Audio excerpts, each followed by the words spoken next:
अस्सलाम वालेकुम दोस्तों हिन महिल मौजूदा हुकूमत ते ॻाल्हाईंदासीं। दोस्तों मौजूदा हुकूमत अहिड़ो त किरदारु अदा कयो आहे जो नवाज़ लीग बि चवण थो लॻे त मां पंहिंजो पंजाब खे अलॻि कयां। पीपी वारा बि चवनि था त असां सां ज़ुल्म असांजे सिंध हुकूमत खे हीअ हलाइण नथो छॾे। दोस्तों अहिड़े लेवल सां हर हिकु माण्हूअ खे एॾो परेशान कयो आहे जो हर को चए थो त हिन खां कीअं जिंद छॾायूं, इमरान ख़ान जी हुकूमत खां कीअं माना जिंद जान छॾायूं। मगर मूंखे पाण इहो ॾिसण में थो अचे त उहे कहिड़ियूं हस्तियूं आहिनि जेको ज़ोरी इमरान ख़ान खे कुर्सी ते वेहारियूं वेठा आहिनि। सॼी पाकिस्तान हुन खां बेज़ार थी रहियो आहे। अॼु सखर में हू आयो आहे जेको जलसो कंदे हुन चयो आहे, हुन जा त एतिरा त वायूं बताल थी वियूं आहिनि वज़ीर आज़म जो अॼु माना उते सखर जे दौरे में चई त मां अंदरूनी सिंध में आयो आहियां। यानी छा सिंध ॿ सिंध जा हिसा आहिनि? छा सिंध अंदरूनी सिंध हिकिड़ी आहे ऐं कराची वारी सिंध ॿी आहे? दोस्तों जंहिंखे को बि दानाईअ जो अखर सम्झ में नथो अचे, दानाईअ जो को गुण कोन्हे, जंहिंमें का ॾाहप जे हिकु बि माना पॉइंट कोन्हे।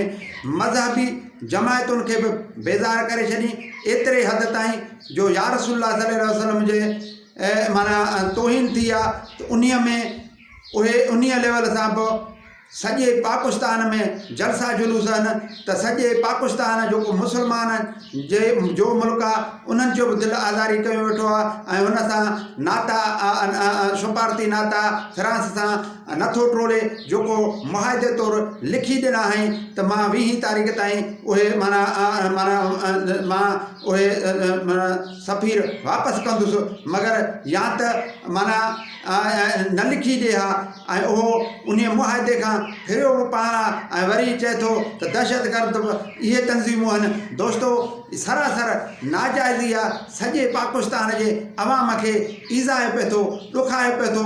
छा पंहिंजी रैयत ते वज़ीर आज़म जो कमु आहे त पंहिंजी रैयत ते हथ रखे, जीअं हज़रत उमर पंहिंजी रैयत जी राति जो चमला पोश थी करे जांच पड़ताल कंदो हो त को बुख ते त नाहे। मगर ही हिकिड़ो अहिड़ो वज़ीर आज़म आयो आहे जंहिं हर शइ खाध पीत जूं हर शयूं महांगियूं करे छॾियूं, दवाऊं महांगी करे छॾियूं। कंहिं ग़रीब जे पहुच खां दवाऊं महांगियूं थी वियूं आहिनि, अटो महांगो थी वियो आहे। जेको 2 वेला खाईंदो हो उहो हिन महिल हिकु वेलो बि नथो खाई सघे ऐं माना उन सभु माण्हू कमज़ोर थींदा था वञनि जिन खे सही खाधो मुयसरु नथो थी सघे।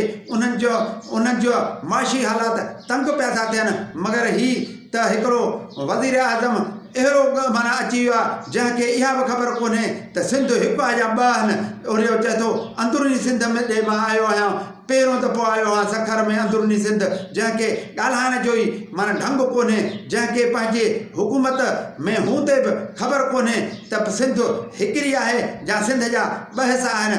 दोस्तों अहिड़े वज़ीर आज़म खां त ईअं ई मां ईअं चवंदुसि त को नओं वज़ीर आज़म जेको तजुर्बेकार हुजे, जेको पाकिस्तान जी मुआशी हालतूं, इक़्तिसादी हालतूं ऐं बैरूनी जेको आहिनि उहे सिस्टम सॼो बैरूनी मामलनि जे लेवल सां बि अंदरूनी मामलनि जे लेवल सां बि ॼाण रखंदड़ हुजे, जेको हिन अवाम जो भरझलू थी बीहे, जेको हिन अवाम जे ॾुख सुख जो वधीक सम्झदारीअ सां ॾुख सुख खे सम्झी सघे, उन्हीअ खे वज़ीर आज़म करे वेहारिजे।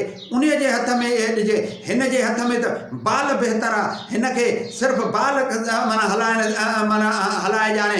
हिन खे त बाल वारनि रांदीगरनि जे मथां जा करे रखिजे या अञा बाल खेलाइजेसि, रिटायर न कजेसि त बहितर आहे। भली बाल सां विंदुरु करे। महिरबानी। अस्सलाम वालेकुम।